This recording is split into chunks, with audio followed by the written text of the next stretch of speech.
이렇게 북미 정상회담을 위한 실무급 회담이 숨가쁘게 돌아가는 동안 남북 고위급 회담도 속도를 내고 있습니다. 하지만 북한이 또 한미훈련과 여종업원 송환 문제를 들고 나와 쉽지만은 않은 상황인데요. 친절한 뉴스를 맡고 있는 김학재 기자와 이야기 나눠보겠습니다.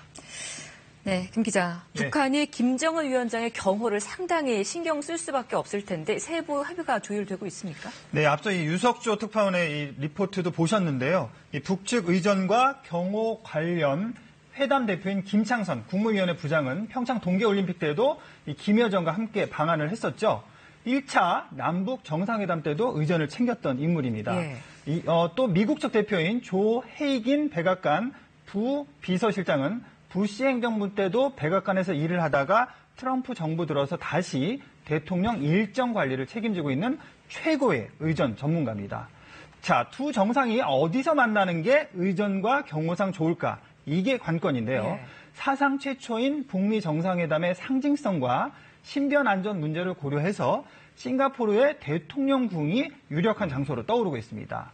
또 첫 장거리 해외 방문에 나선 이 김정은 위원장의 숙소나 동선, 또 북미 간 공동 경호 문제 등 까다로운 과제가 남아 있어서요. 싱가포르 협상이 다소 길어질 수도 있다는 전망이 나오고 있습니다. 더 핵심적인 게 판문점에서 열리고 있는 의제 관련 실무급 회담일 텐데 그렇죠. 어제는 회담이 열리지 않았다고요? 네, 그렇습니다. 어제는 미국 실무협상팀이 판문점 협상장에는 가지 않은 채 서울 시내에서 회의를 거듭한 것으로 보입니다. 어제 예정이 됐었던 추가 협상이 취소됐다는 얘기도 외교가에서 흘러나오고 있는데요. 그래서 성김 대사와 최선희 외무성 부상을 중심으로 한 이 북미 양측의 협의 결과가 현재는 좀 더 고위급의 협상 테이블, 그러니까 폼페이오와 김영철 라인으로 올라간 게 아니냐, 이런 분석도 나오고 있습니다. 자, 지금 김영철 부위원장이 미국 뉴욕으로 갈 예정인 것도 무관하지 않고요. 자, 트럼프 대통령의 일괄 타결 방안은 크게 세 가지입니다. 먼저 북한의 핵 능력을 신고하고요. 핵무기, 핵물질을 조기 반출한 뒤에 검증을 압축착으로 하는 겁니다. 자, 북한은 신고와 검증, 폐기 등 비핵화 과정을 단계별로 진행을 하고요. 미국은 군사적, 위협 해소 등 상응 조치를 동시에 해야 한다. 이런 입장입니다. 하지만 북한이 이번 협상 과정에서는 보다 유연한 태도를 취할 것으로 알려지고 있습니다. 현재 대륙간 탄도미사일 ICBM을 북한 밖으로 반출하는 안까지 논의가 됐다. 이런 얘기도 나오고 있거든요. 그래서 오늘 추가로 협상을 할 가능성도 여전히 남아있는 상황입니다. 예. 모레 6월 1일 열리는 남북 고위급 회담, 이 각각 대표단 명단이 확정이 됐군요. 그렇죠. 예, 모레인데요. 말씀하신 대로 대표단을 이끌 남북의 수장은 조명균 통일부 장관과 리선건 조국 평화통일위원장인데요. 이 대표를 포함해서 각각 5명씩 협상 테이블에 마주 앉게 됩니다. 가장 시급한 의제는 후속 회담 일정인데요. 이산가족 상봉 행사를 위한 적식자 회담과 군사 긴장 완화를 위한 장성급 군사회담, 이 두 날짜가 이번에 결정이 될 것으로 보입니다.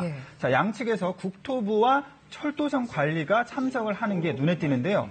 자, 그래서 철도 연결 등 사회 간접 자본 사업 협력을 놓고 논의를 할 것으로 또 예상이 되고 있습니다. 산림 협력과 이 8월에 열리는 아시안 게임의 남북 공동 진출도 논의를 할 것으로 예상이 되고 있고요.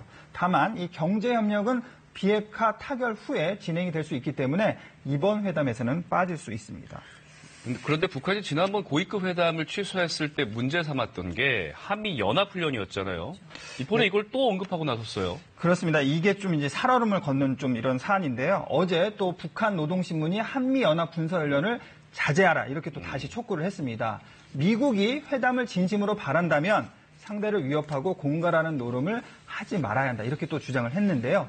유경식단 여종업원 송환 문제도 다시 꺼내들었습니다. 여종업원 송환을 거부한다면 판문점 선언을 역행하는 범죄 행위다 이렇게 또 주장을 했는데요.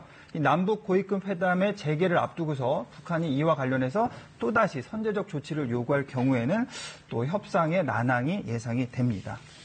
네, 김학재 기자 오늘 설명 잘 들었습니다.